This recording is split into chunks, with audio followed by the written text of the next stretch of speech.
Hi everybody, this is George with ROE Dental Laboratory. I'm giving you an example of how to use our ROE Fit Dentures. They do come in 3 sizes, small, medium, and large. We do have the solid, which is a thermoplastic material. We also have it available with pink. And we also have these ROE Fit trays that are perforated. You can see for easy pickup of your impression material. So we're going to go through the process today. First, what you want to do is get a hot pot, fill it up with water. These are very hard, durable trays, and you put it in here for about 1 minute to 2 minutes. Make sure you got some tongs to get it out of there. So you let it sit in there for about 2 minutes, and I'll do 2 of them so we can see how everything goes. So now that the dentures have been there for about 2 minutes, you will take them out. You can already see they're a little bit flimsy. So definitely get tongs. You can see they're flexible now. And what you can do, you would form this to your model or the patient's mouth and get it as close as you can. You can see I need to widen this a little bit. So using scissors or some clippers, you can break the base apart a little bit for your ROE Fit, so you can widen the arch so it'll actually fit into the patient's mouth. You might want to have the patient bite down. As you're getting it close, you will reline this with impression material, so don't worry about very good intimacy or accuracy just yet. You want to get this in the ballpark when you're in the patient's mouth. Then once it cools off a little bit, it's getting back to its natural state. So they are very flimsy. In this state, you can see the flanges are a little overextended, so you can use scissors or clippers. And when it is in this state, you can see it's coming off pretty good.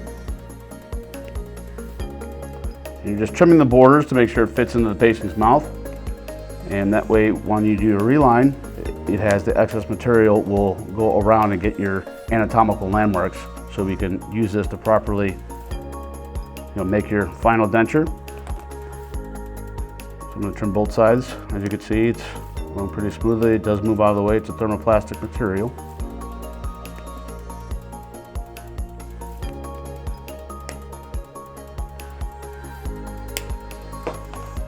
So once it does dry a little bit or cool down, it will get back in its natural state. You can see it's nice and hard. It's ready to go. So when you have this in the patient's mouth, you are going to line up the midline, try to get everything as close as you can. That way, everyone has different sized mouths, and this is just get you in the ballpark.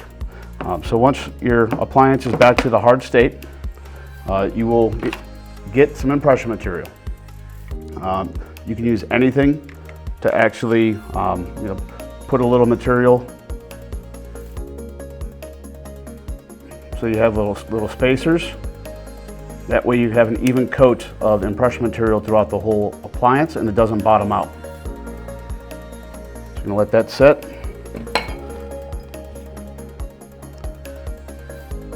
Let that set for a little bit, so that way you're actually getting it off the tray, so that way you don't bottom out in the tray and you have a good fitting denture when it comes time to the final appliance. You want just a couple little dots, let that set, so that way it doesn't bottom out. To improve your impression technique a little bit, I like to border mold mine. Some doctors do not. Just make sure you capture all of the anatomical landmarks when you're taking your impression. I do like using a little bit of sticky wax.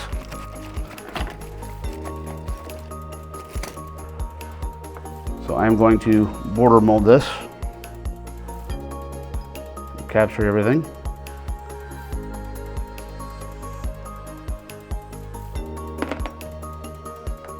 Like art class all over again.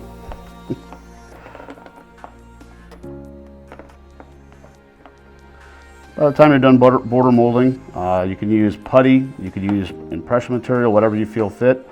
And some doctors choose not to. Sticky wax, I feel, is a very good product. It just allows it to move freely and easily, so that way you can, get all your borders covered. Impression material feels like it's being set. So we can go ahead and use the impression material.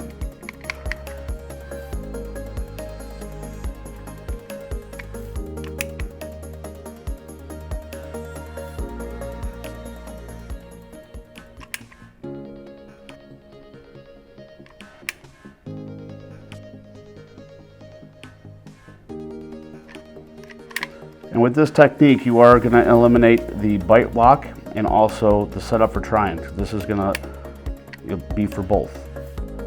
So you want to make sure you get a good impression with all the anatomical landmarks. Get the palatal seal back there. Okay. So you would place this in the patient's mouth.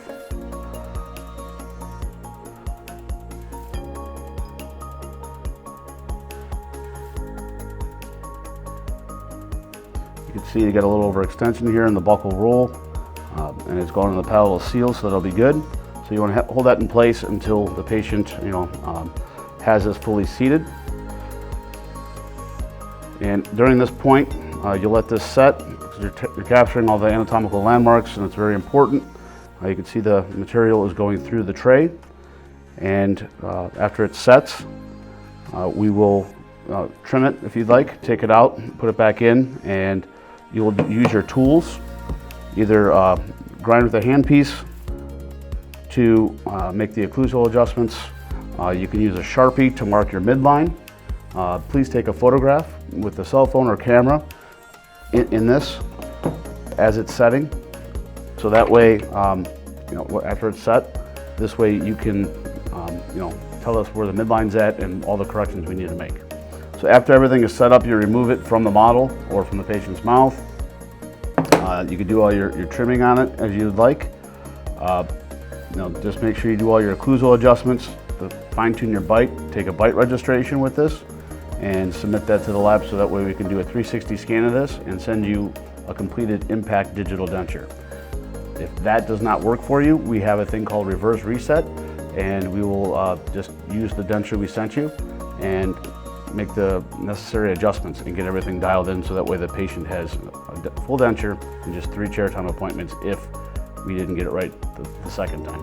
If you have any other questions about this process, please feel free to reach out to our team here at ROE. We'd be more than happy to help you out in any way.